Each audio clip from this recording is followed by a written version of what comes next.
Hey everybody, welcome back to the channel. Today we are talking a little bit about a gun that I have had a ton of fun with so far. And if you hadn't guessed already, by the title of the video, of course, it is the Taurus TX22. Let me slip it out of this holster. We'll talk about this later. Before we start today, I'm just going to make the quick mention that everything you see reviewed on my channel, unless I say otherwise, is completely purchased with my own money. I am not paid for reviewing products, and I am not sent any free products from any manufacturers. Now, hopefully, that'll change someday in the future, and some folks will send me stuff to try out, and I'll show it here on the channel. But if that day does come, I will tell you about it. And here it is. It's actually a pretty sweet looking gun. And you'll notice throughout the video that it is quite dirty. It's because I have been shooting it a lot. I've put about 1,500 rounds through this thing. There are some drawbacks to this gun and a few things that aren't quite as good as they possibly could be, but we'll talk about those later. First of all, let's do a brief overview of the gun. I'm not going to put this on the scale and give you the number because that is freely available information, but it is very light. The grip feels amazing in the hand. You can see right where the heel of my hand is here. It's like this grip profile was made for my hand, and it feels extremely good. It's got this one little finger shelf right here, and the thing sits amazingly securely in the hand. Also, when you go to grip with two hands, and we'll talk about this more out on the range, my hand just sits right in there like it was meant to, and then there's this, I think some people call this an accelerator cut. Your thumb sits in, and that thing is locked in place. When you go to shoot this thing, the control on it is unbelievable. We'll talk more about that again when we get out on the range. Let's see here. We have an aluminum slide and a polymer grip. The texture on the grip is kind of minimal, but it feels really good. It doesn't grate on your hands, and with a 22 you're not going to need a ton of grip anyway, but it does a really good job of keeping it locked into the hand and not tearing up your hands either. So it's great for that. The slide is aluminum, and you can see right here there's a little ding. I have no idea how that ding got there, other than I had it apart, dropped the slide on a wood table, and when I picked it up, that ding was there. So that is one drawback of the aluminum finish. It is kind of easy to get a ding in and scuff.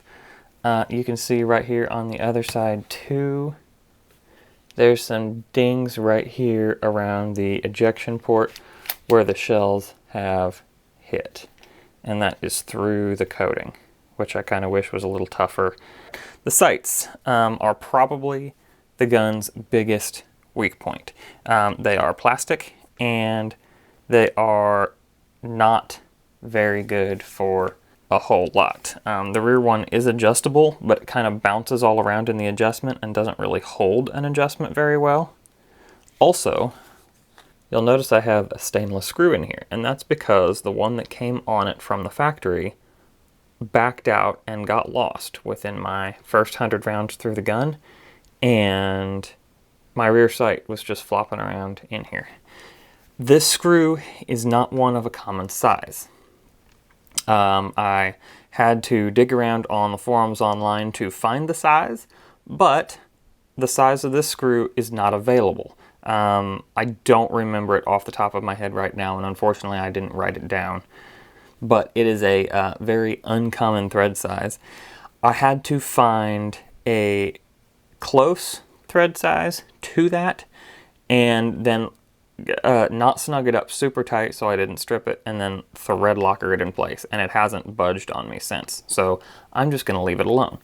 I did contact Taurus about this screw, and after about 2 to 3 months, they finally got back to me and said, if you still need help, please contact us again. So I sent them an email back through their form on their website, and they never got back to me again. So I still do not have the correct screw for this, so I'll probably just leave this in place. Let's take it down real quick and we'll talk about the internal components. So takedown is like a lot of striker fired pistols. Pull the magazine out, check to make sure that the chamber is empty, pull the trigger, which we'll talk about the trigger later, pull the slide to the rear slightly, pull down on the takedown tabs on the side here, and slide it off. Now this is where it changes a little bit. You don't slide it all the way off, you get it to about there, and then it just pops straight off. Alright, you can see I've got a ton of dirt and grime in there. I need to probably clean this gun up. It's been maybe 1,000 rounds since it was cleaned. And we'll take the guide rod out and the barrel. Okay, and you can see that that's all pretty standard. The barrel is fairly thin, but for 22 it doesn't need to be any thicker. It does have a threaded cap on the end here, and they include an attachment to extend this out a little bit and add threads on the end so you can mount a suppressor. And I have fired, not this exact gun, but a TX22 nonetheless, with a suppressor on it, and it is amazing. It is super quiet and a ton of fun. Anyway, so it comes with that capability right in the box. If you already have a 22 suppressor, this is a no-brainer of a gun to get.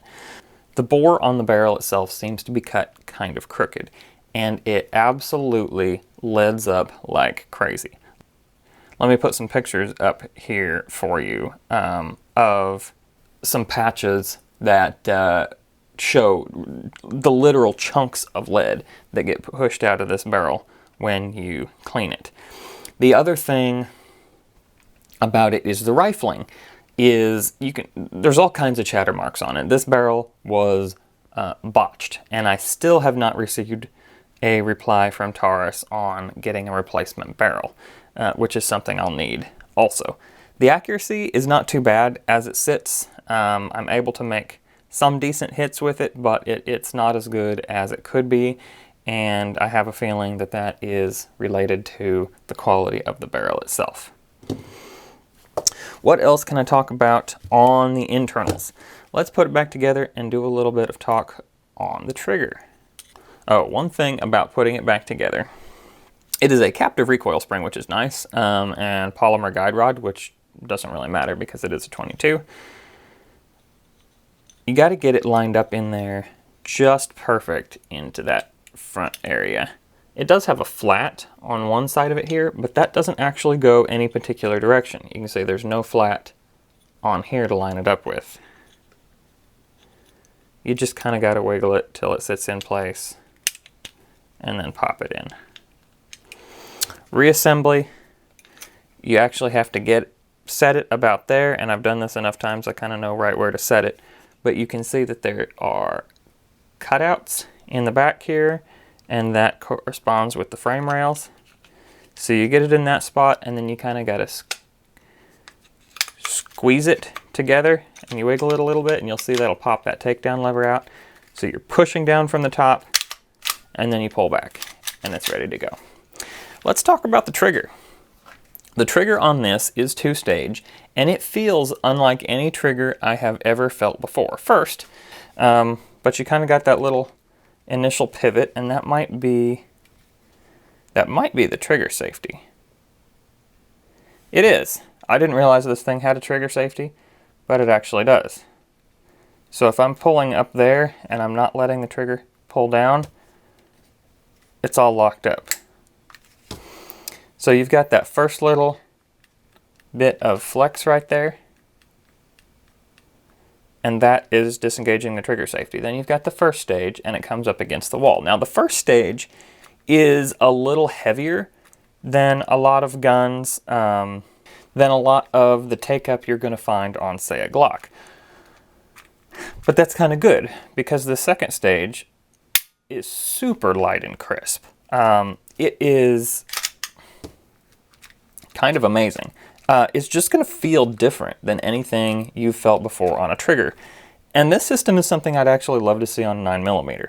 The one trouble is, it is sometimes if when you're trying to prep the trigger and you're under pressure, say under a timer, I've done it a couple of times, of course a gun pointed in the safe direction, where you go to prep it and you actually go right through that wall. It's kind of a hard one to feel, but you'll get to where you can do it pretty reliably. Anyway, it's a very good trigger, and I am very glad to have it in this TX22. Magazines. This is a big thing that sets the Taurus aside from any other 22 pistol that I personally know of. And that is that it ships with two 16-round magazines. Now these things are plastic, and they are super lightweight, which is both good and bad.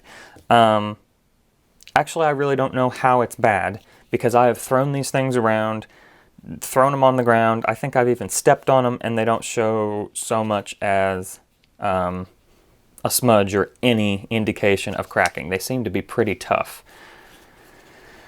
They are 16 rounds. You can load them either by pulling back the follower and dropping in rounds, or you can just push rounds in directly from the top, like you would a 1022 mag or anything else. It's really not difficult. They do include a magazine loader with the gun that I suppose if you had smaller hands or weaker hands might be nice. It's just a cap that sits on top. You press down, slip the round in, raise it back up. I have used it maybe once. It actually slows things down for me, so I don't really use it.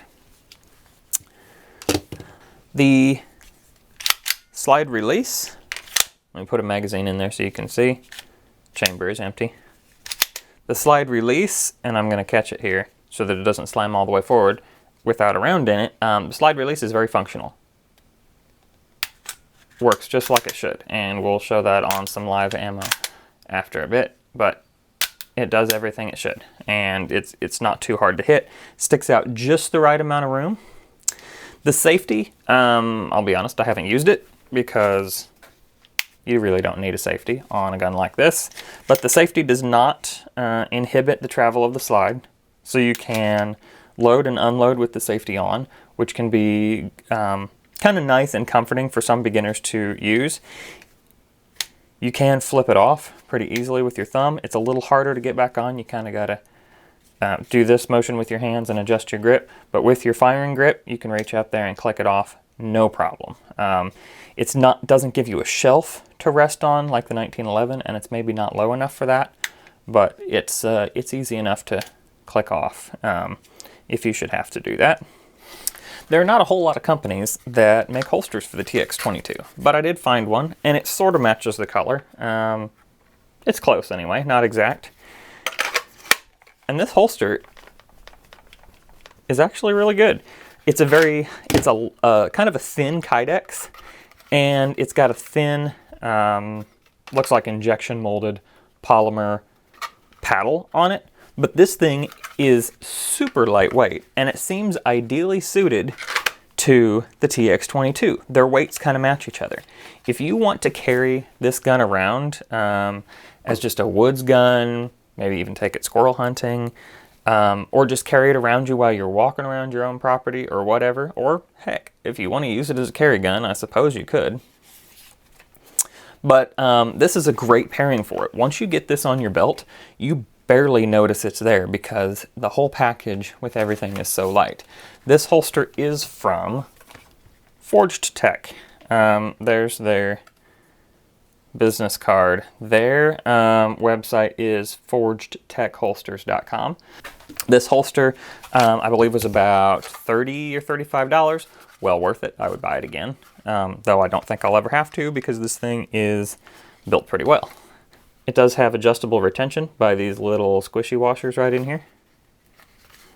But how it came set from the factory is absolutely perfect. It clicks in there, doesn't shake out, and actually draws really super easily with that retention. Most of it's holding right here on the front of the trigger guard. And you can kind of see, yeah, right there. You can see just a little bit of a shiny spot, but it's not doing any damage to that. And that could be, in fact, I'm wiping most of that away with my finger there. So it's not damaging the gun, and it works really well. The one thing I don't think we talked about is the magazine release, and this is going to be a little bit annoying to some people. See how you can't see it from that direction? It's because it doesn't stick out. There's actually a lip here that guards it, and it can be a little finicky for some people to get to. But I find that it's actually a useful training tool, because you actually have to dig around to find it to pop that magazine out. Also, because these magazines are so light, and they actually fit decently in this mag well and don't rattle around a whole lot, these usually won't fall out unless you have pressure applied down on the magazine release. So if you just eject it a little bit, you can't even shake the thing loose to get it to fall out because these are so light. So it is actually a good practice to put it on there and hold down while it falls out. And you actually have to kind of twist your hand just a little bit to get it to go down far enough. At least I do. And I've got decently long fingers. Price of the gun. This gun is running, and you can get it in a couple of different colors. I believe this OD green is a Lipsy's distributor exclusive, but I really like the OD green, and so does my wife, so that's what we got it in. I believe I paid $260 for this gun. You normally see it going for about $100 more than that, but if you look around, you can find the gun around that $250 mark. And for that price, even with the aluminum construction and things that are a little bit wonky and still need resolved from customer service, I think it is a bargain. The one thing I will probably do to this gun when it becomes available, and it might be already, and I'll probably do some searching on this, but I will probably completely replace these 3-dot sights. Alright, so if you have heard enough of my rambling here at the bench, let's go out to the range and do some shooting with this thing. Alright, we are out here on my pistol range that I have set up at the house, and we're going to start out with a little warm-up on some steel plates at around 15 yards. I've got the dueling tree down there, which is no longer a dueling tree. It's just kind of some targets that spin because the actual spring mechanism on it is broken. But those are 5-inch steel plates, and then we have that small set on the orange frame at the bottom. That goes from a 3.5 down to a 1-inch plate on the end, I believe. It might be 1.5 inches. Anyway, we're going to warm up on that a little bit and see what we can do. I do have 4 magazines for the TX22. I've got them loaded up with this Federal 36 grain ultra target and range bulk pack. This is a pretty decent deal at my local Walmart right now, and it's copper plated, which seems to help a little bit with the lead fouling in the bore. So let's do a little shooting with it here.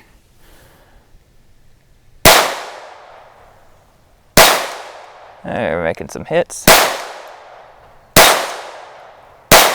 And I'm not going to flip these plates all the way around because this 22 has not quite enough power to normally knock them all the way around.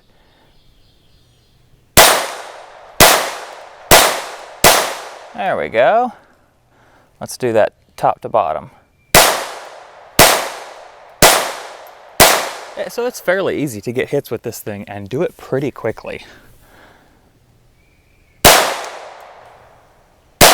I say that and then I start missing. There we go. And slide locks back on the last shot fired. And slide release works just as it should.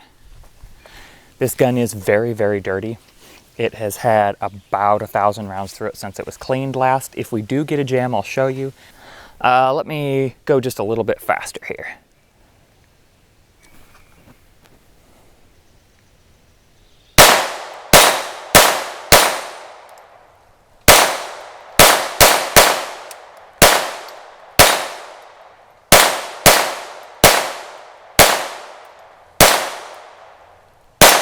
Of course, I'm going faster than my skill will allow, but you can see that this is a very flat shooting gun. Let's grab another magazine and I'll go through with the camera just a little bit closer up on the gun. Magazine loading can be just a little bit of a struggle one-handed. I tend to like put it against my chest and press it down and stick them in, but you can very easily, kind of like I said earlier, just like a 10-22, feed them in from the top and it's not hard at all. Also, you can put a pinky below and pull down on it. That's what I typically do. And they are pretty easy to load, but it can take just a little bit of getting used to. Like I said, I do have 4 magazines for this. I'm currently working on 3 because I think one's still up at the house. Let me see if I can get it to induce a jam here in the magazine itself. No, they're flipping right up. If you ever do get it where the bullet tip is down a little bit, all you got to do is flip it upside down, pull back on the follower, and just rattle it a little bit and it'll pop right back up. But we didn't have that this time. All right, got a fresh mag, and I'll get you guys a little closer up to see here. And we'll go through and dump another mag here.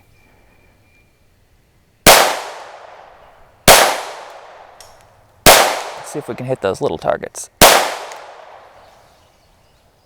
There we go.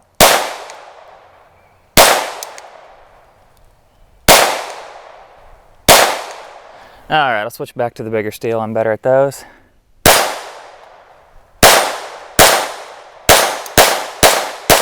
And I can go pretty quickly with that. Man, this is a fun gun to shoot, and I wish I had a little bit more time out here this morning to shoot it because it's just a ton of fun. All right, before we end the video here, let's transition to the paper target, and we'll put a 10-shot group standing from about 15 yards and see what we can do. I'm going to concentrate on my form and fire very, very slowly, using more of a target hold than an aggressive fighting stance.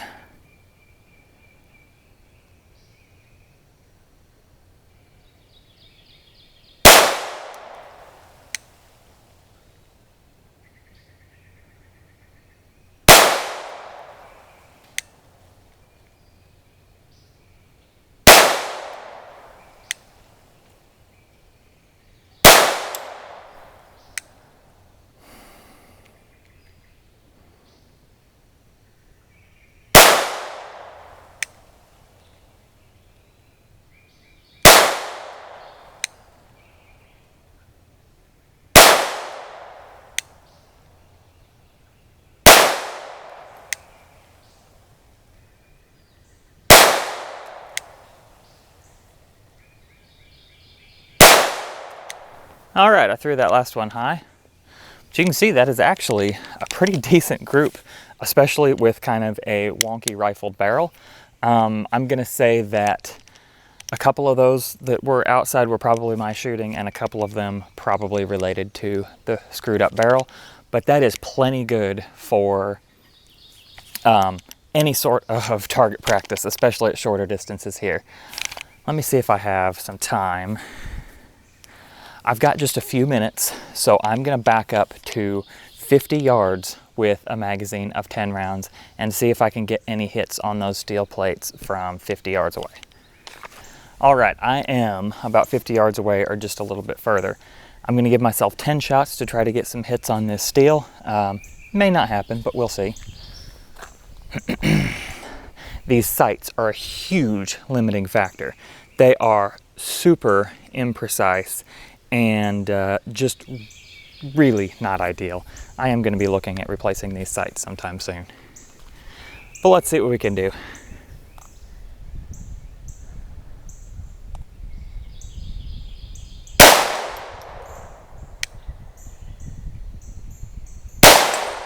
Ooh, I may have gotten a hit on the bracket there.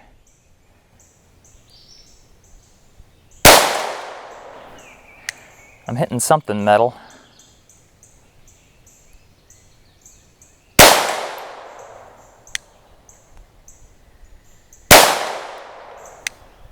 Let me aim for that bottom target and see what happens.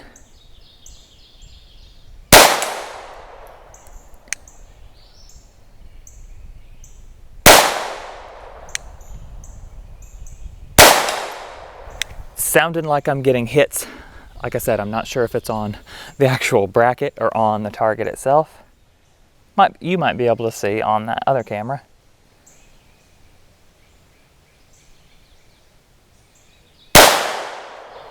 I saw that one off to the left, or to the right actually. Oh, there I got a hit on that bottom target on the last shot. All right, guys. Something new for the channel. I'm gonna say a huge thank you to all the subscribers that have jumped on. We are at about 225 right now, probably by the time this video goes live. But when we hit 250, I am going to open up a Patreon page. The major limiting factors, well, the two, are I guess the main limiting factors for anybody doing anything, and that is time and money. I've recently come into a whole lot more time since I've transitioned into a job where I have a week on and then a week off. So I'll have that week off at a time and hopefully have a little more of a chance to work on some videos for the channel. Money is the other thing. Anytime I do a test at the range, especially reloading wise, I'm going through $15 to $30 worth of bullets. That's not including powder, primers, anything like that. That's just bullets. I would love to try some new bullets, new powders, all of that on the reloading side of things, as well as do a whole lot of other sort of videos on the channel. But I am a little bit limited in funds because everything that I do on the channel is with stuff that I have paid for out of my own pocket. So if you guys would be interested in joining that Patreon page, even at like $1 a month, please let me know down in the comments. Also, if you would like to send me a package of bullets to try, I will put my email address right here for you guys to contact me about that, bullets or anything else. To sum up for today, the Taurus TX22 is an excellent little 22 pistol. Super lightweight, easy to carry around when you pair it with a decent holster. And it is going to be a great training tool for new shooters and young shooters alike. And it is a great analog for training with a higher caliber pistol just because of its similarity in form and function. It holds and grips just like a regular striker fired pistol. You can get that good thumbs forward grip on it and present out and practice getting your sights all aligned on the target. And all in all, it is just a blast to shoot. So I would definitely recommend picking one up, especially if you can find one in that $250 to $300 price range. Thank you guys again for watching and have a good one.